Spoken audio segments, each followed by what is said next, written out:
Welcome to the North State Breakdown with Benjamin Noain. Today, let's discuss the upcoming appointment process for the new Registrar of Voters in Shasta County. The public interviews will be taking place on Tuesday, June 18th and Wednesday, June 19th. For context, in 2021, the last appointment the Shasta County Board of Supervisors faced was for sheriff. District 4 Supervisor Patrick Jones argued the law's wording, which included the terms "shall appoint," would allow the board to delay the appointment indefinitely until the following election, despite legal counsel advising otherwise. Ultimately, the board appointed Michael Johnson, emphasizing the need for immediate leadership. Fast forward to today, and we can see the stark contrast in Patrick Jones' stance regarding the appointment of the new Registrar of Voters. This time he's advocating for an immediate appointment, despite his previous position on delaying appointments. This inconsistency raises questions about the District 4 Supervisor's motivations. The board majority's attitude towards the former Registrar of Voters, Kathy Darling Allen, is hardly veiled, though. She had mentioned that Kathy Darling Allen has a heart condition and is retiring, and asked if I felt any responsibility for her heart condition. You know what? You're right. I just throw my hands up and I said, it's 100% my fault, because as a strength and conditioning professional of over 20 years, I never had asked Kathy if she had done 4 to 5 days of light to moderate cardiovascular activity. I never once asked her if she'd weight trained 2 to 3 times a week, if she's taking various vitamins and minerals, and if she has hereditary genes or tendencies towards heart disease that maybe her diet could have been affected by if she would have done things earlier. And of course I was kind of flippant about it, because I said, yeah, it's all my fault. Kevin Cry's dismissive comments about Kathy Darling Allen's health issues, likely exacerbated by board actions, illustrate the lack of concern for well-being of those serving in these critical roles. It was in fact these health reasons that the previous registrar retired. It is somewhat concerning that the board majority is unwilling to take responsibility for how their behavior affects their fellow public officials. The appointment process for the new Registrar of Voters in Shasta County is designed to ensure a fair and transparent selection. Based on the documentation provided, here's how the process will work. First, the Board of Supervisors conducts initial interviews with the candidates. Each candidate is asked a series of pre-approved questions to evaluate their qualifications, leadership philosophy, and knowledge of election laws. The interviews are structured to allow equal time to each candidate to respond and provide additional information about their suitability for the role. After the initial interviews, the board selects up to 6 candidates to proceed to the second round of interviews. During this round, each board member prepares 1 question for each candidate, with 45 minutes allocated per interview. Following the second round, the board members share their final rankings to hold a discussion and decide on the appointment. The final decision includes a conditional offer pending a satisfactory background investigation conducted by the Director of Support Services and the County Executive Officer.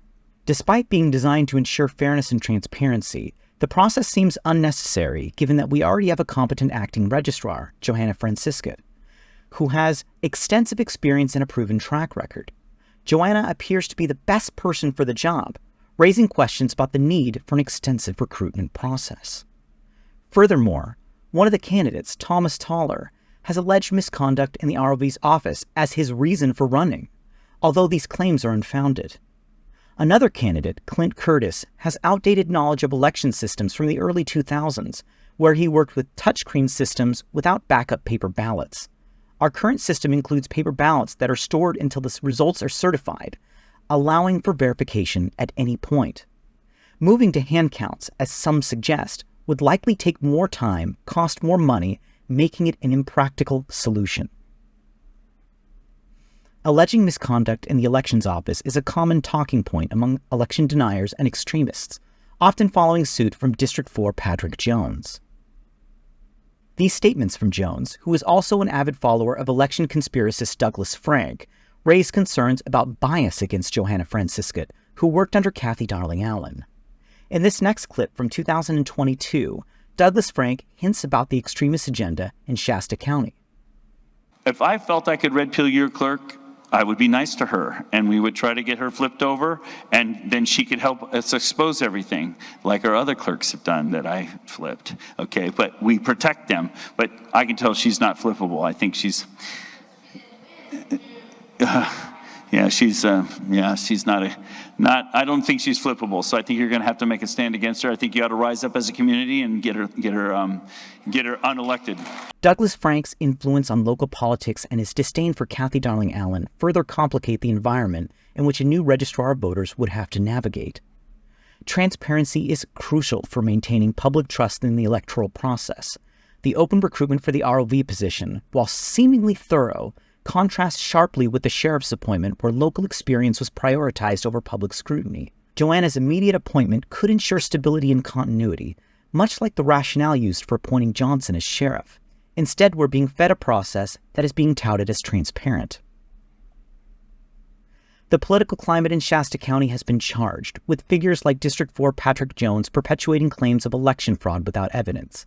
Despite him winning in 2020, Jones lost his re-election bid in March 2024 and continues to push unfounded fraud narratives. We have now discovered the pattern of fraud that took place in that primary, both on Kevin's race and on Chris's race.